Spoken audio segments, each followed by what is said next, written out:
అధ్యక్ష sir, first of all congratulations. మీరు చాలా లిబరల్గా హౌస్ నడుపుతూ ఉన్నారు. మీరు మేము అందరం పార్లమెంట్లో ఉన్నప్పుడు ఒక్కొక్క నిమిషం కోసం కొట్లాడుకునేది సార్. మీరేమో గంటలు గంటలు క్వశ్చన్ అవర్ తీసుకోవడం నిజంగా appreciate patience sir. Absolutely. So మీరు ఇచ్చినటువంటి లిబర్టీతో నేను ఒక మాట చెప్తాను సార్. ఇవాళ బీఆర్ఎస్ పార్టీకి సంబంధించినటువంటి మేమంతా కూడా రైతులకు బేడీలు వేసిన ఈ ప్రభుత్వానికి వ్యతిరేకంగా నల్లబట్టలు వేసుకొని వచ్చినామన్న విషయాన్ని మొట్టమొదటిగా చెప్తూ, మరి ఇవాళ మూసీ నదికి సంబంధించినటువంటి మూసీ నదికి సంబంధించి ప్రభుత్వం ఇచ్చినటువంటి ఆన్సర్లో నేను పాయింట్అవుట్ చేస్తూ ఉన్నాను సార్. ఫస్ట్ పాయింట్లో చాలా క్లారిటీగా the estimated cost to be incurred for the project will be ascertained upon the finalisation of the detailed project report అని చెప్పారు సార్ వారు. అయితే దీనికి ఆపోజిట్గా నిర్దిష్టమైనటువంటి సమాచారం మా దగ్గర ఉంది సార్. వరల్డ్ బ్యాంక్లో ఈ ప్రభుత్వం 4,100 కోట్లు మాకు కావాలి మూసీ సుందరీకరణ ప్రాజెక్ట్ కోసం అని చెప్పి వరల్డ్ బ్యాంక్కి సబ్మిట్ చేసింది సార్. ఈ గవర్నమెంట్ సబ్మిట్ చేసిన మాట వాస్తవమా కాదా? చేసుంటే అది ఏ తేదీన చేశారో ఇంపార్టెంట్ సార్. ఎందుకంటే ఇవాళ 16వ తారీఖు, ఇవాళ 17 డిసెంబర్ సార్. 17 డిసెంబర్లో హౌస్లో మనకిచ్చిన సమాధానం డిపిఆర్ ప్రిపేర్ కాలేదని సార్. మరి వీళ్ళు వరల్డ్ బ్యాంక్లో డిపిఆర్ ప్రిపేర్ కాకుండా 4,100 కోట్ల లోన్ కావాలని ఎప్పుడు అడిగారు? ఆ డేట్స్ ఏంటి దయచేసి ప్రభుత్వం క్రిస్టల్ క్లియర్గా ప్రజలకు చెప్పాల్సినటువంటి అవసరం ఉంది సార్. అట్లానే ఎంఆర్డిసిఎల్ అనేటటువంటి కన్సార్టియంని ఆన్బోర్డ్ చేసుకున్నాము, ఇంకా కూడా మేము డిపిఆర్ ప్రిపరేషన్ చేస్తూ ఉన్నామని చెప్తా ఉన్నారు సార్. నిన్నగాక మొన్న మనం గౌరవ ముఖ్యమంత్రి గారిని చూసినాం సార్. వారు ఢిల్లీకి వెళ్ళి అక్కడ కేంద్ర మంత్రి కిషన్ రెడ్డి గారిని కలిసి 14,000 కోట్ల రూపాయలు మాకు మూసీ అభివృద్ధికి కావాలని చెప్పి అడగడం జరిగింది సార్. మరి అది ఏ ప్రాతిపదికన అడిగినారు? మీకు డిపిఆర్ లేకపోతే మూసీ దగ్గర మీరు 14,000 కోట్లు ఏం ప్రాజెక్టుల కోసం అడిగినారు, ఎందుకోసం అడిగినారు? మరి ఒకవేళ అవి రెండు వాస్తవం అయితే సీఎం గారు 14,000 కోట్లు అడగడం, అట్లానే వరల్డ్ బ్యాంకుకి మీరు అడగడం వాస్తవం అయితే మరి ఇక్కడ మమ్మల్ని తప్పుదోవ పట్టిస్తున్నారా? సభ సాక్షిగా మీరు తప్పుడు సమాచారం ప్రజలకు సభ్యులకు ఇస్తున్నారా? ఇట్లా ఇచ్చినట్టయితే అధ్యక్ష మేము మా పార్టీలో కూడా డిస్కషన్ చేసుకుంటాం అధ్యక్ష. ప్రివిలేజ్ మోషన్ కూడా అవసరమైతే ఆలోచన చేసి మూవ్ చేస్తాం అధ్యక్ష. ఎందుకంటే సభను తప్పుదారి పట్టించడం నిజంగా దారుణం అధ్యక్ష. ఇంకా వీరు ఇచ్చినటువంటి ఆన్సర్స్లో మీరు చూస్తే గమనిస్తే అధ్యక్ష, ఓన్లీ 309 కుటుంబాలు వాళ్ళు రివర్ బెడ్ ఏరియాలో ఉన్నారు కాబట్టి వాళ్ళంతటా వాళ్ళు ఖాళీ చేసి వెళ్ళిపోయారని చెప్పారు అధ్యక్ష.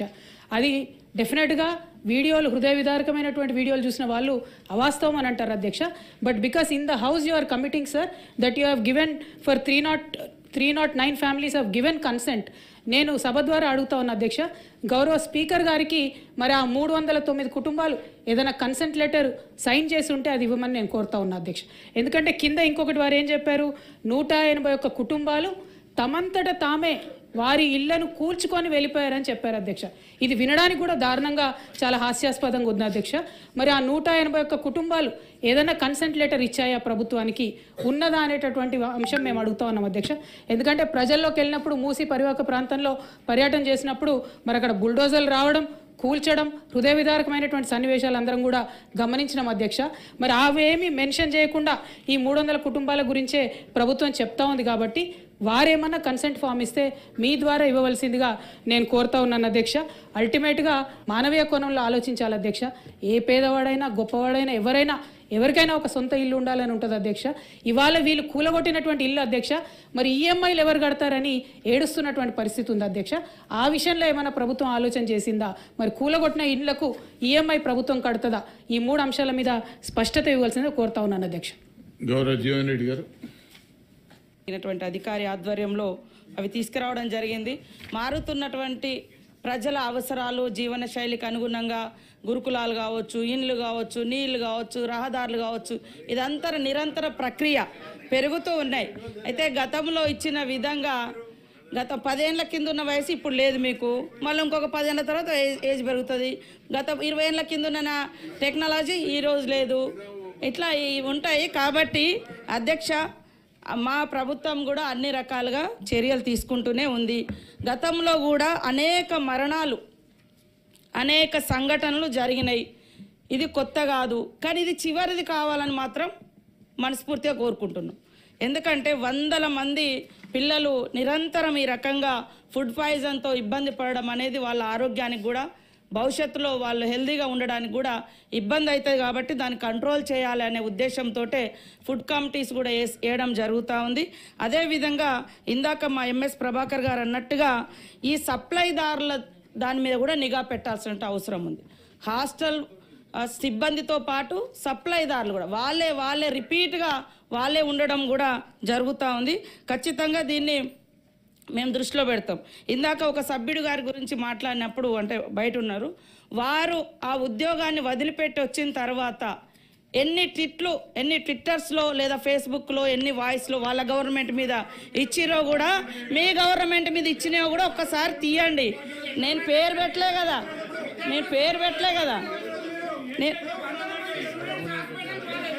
మీ ప్రభుత్వంలో 2014 నుంచి 23 వరకు 70 ఘటనలు మాకు వచ్చినాయి. ఇంకా చాలా ఉన్నాయి.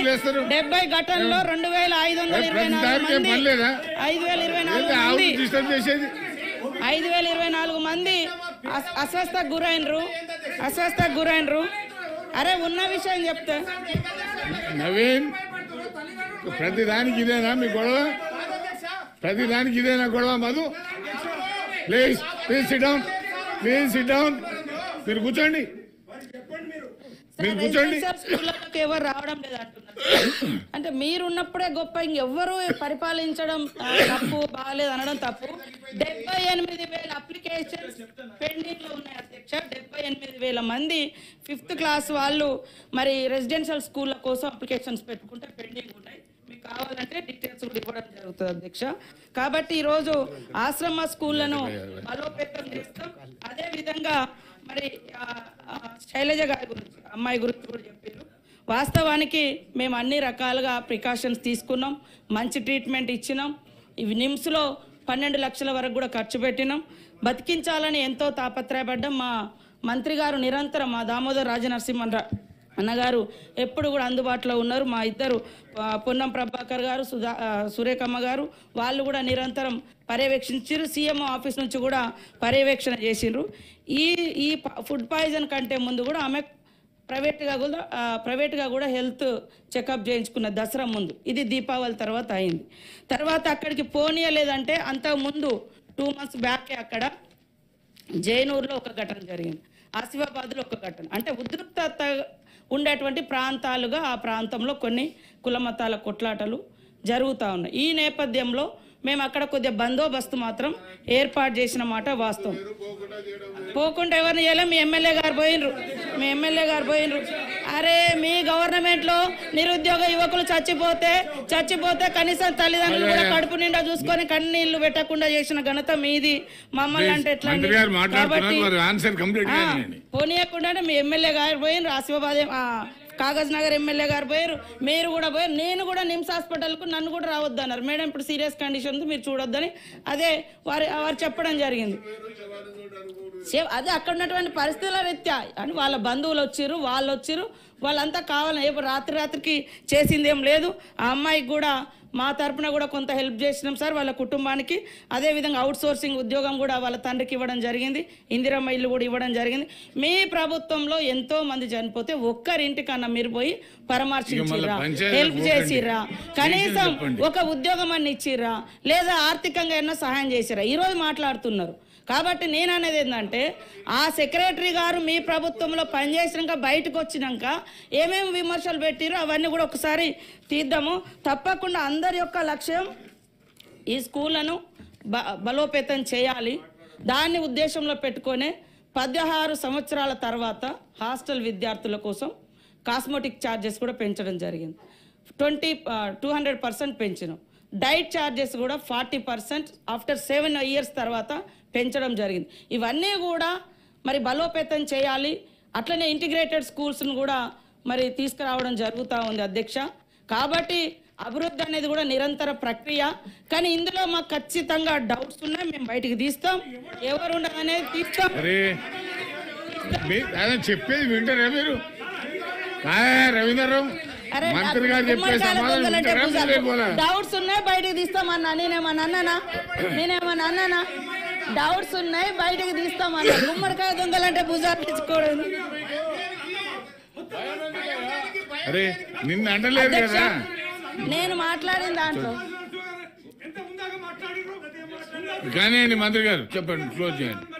మాకు లేదండి, మరి మేము అట్లట్టు కింది వర్గాల నుంచి వచ్చుకున్నంత యాక్షన్లు అవి రావు, మాకు ఉన్నట్టుగానే మాట్లాడతాం.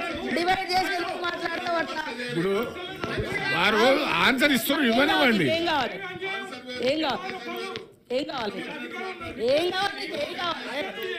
ప్లీజ్ ప్లీజ్ పెడుతున్నాం కదా. ప్లీజ్ రవీంద్రరావు గారు ప్లీజ్ కూర్చోండి. అంటే ఏంటో చెప్పమన్నాడు సార్. మీరు నా ఉందాతనాన్ని ఆయన ప్రశ్నిస్తున్నాడు. ఉందాతనం అంటే ఏంటిది? జరిగింది నేను చెప్పిన. ఇక్కడ ఆ సబ్జెక్ట్ గురించి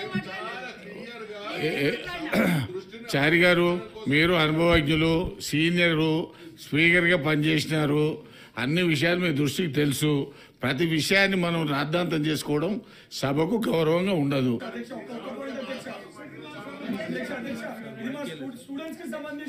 ప్లీజ్, ఇక నేను దీన్ని ప్రొలాంగ్ చేయదలుచుకోలేదు. ఆన్సర్ కంప్లీట్ చేయండి మేడం. రవీంద్రరావు గారు మాట్లాడేటువంటి మాటలు చాలా అహంకారపూరితంగా ఉన్నాయి.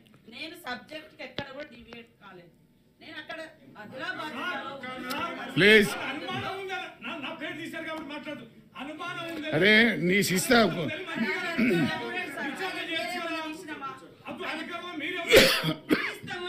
మాకు డౌట్స్ ఉన్నాయి, అవి కూడా బయటకు తీస్తామని చెప్పినాం. మీరు ఎందుకంత తొందరపడతా ఉందాతనం? ప్రభుత్వానికి ఎంక్వైరీ చేసే అధికారం ఉంది, మీరు చేయండి. ఎవరు వద్దంటలేరు కదా, అందుకనే మీరు కంక్లూడ్ చేయండి. మేము వేస్తాం, తప్పకుండా జరుగుతుందని ప్రాసెస్. కాబట్టి హాస్టల్ విద్యార్థిగా నేను కూడా 4th క్లాస్ నుంచి 10th క్లాస్ వరకు 3 గర్ల్స్ హాస్టల్లో చదువుకున్న విద్యార్థులుగా విద్యార్థుల బాధలు తెలుసు. కాబట్టి నిరంతరం మేము హాస్టల్స్ విజిట్ చేస్తున్నాం. దాన్ని దృష్టిలో పెట్టుకొని మా సీఎం గారు డైట్ చార్జెస్ 7 ఇయర్స్ తర్వాత మీరు పెంచలేదు, అప్పుడు మేము పెంచినాం. 16 ఇయర్స్ తర్వాత కాస్మోటిక్, ఎందుకంటే రోజు అన్ని రేట్లు పెరుగుతున్నాయి కానీ విద్యార్థులకు సంబంధించిన వాడేటువంటి మరి కాస్మోటిక్స్ కానీ డైట్స్ కానీ పెరగలేదని పెంచడం జరిగింది. ఇది ఒక గుడ్ స్టెప్. ఇవన్నీ మేము తీసుకుంటా ఉన్నాం. అదేవిధంగా మధ్యాహ్నం భోజనంలో కూడా 3 కోడిగుడ్లు కూడా ఇవ్వడం జరుగుతుంది సార్. అదేవిధంగా హెల్పర్స్ కోసం కేంద్ర ప్రభుత్వం నుంచి 600 రూపాయలు ఇస్తుంది, మిగతా 2400 రూపాయలు రాష్ట్ర ప్రభుత్వం భరిస్తుంది. అదేవిధంగా 54,201 మంది వంటవారు పని చేస్తూ ఉన్నారు సార్. తప్పకుండా వాళ్ళకి సంబంధించి మిడ్ డే మీల్స్కి సంబంధించింది కూడా యాక్షన్స్ ఏదైతే ప్రోగ్రెస్గా మంచి ఫుడ్ ఉండే విధంగా, అదేవిధంగా వాళ్ళ జీతాలు కూడా ఇవ్వడానికి తొందరలోనే కృషి చేస్తామని అంటే ఇవ్వడం జరుగుతుందని తెలియజేస్తా ఉన్నాం.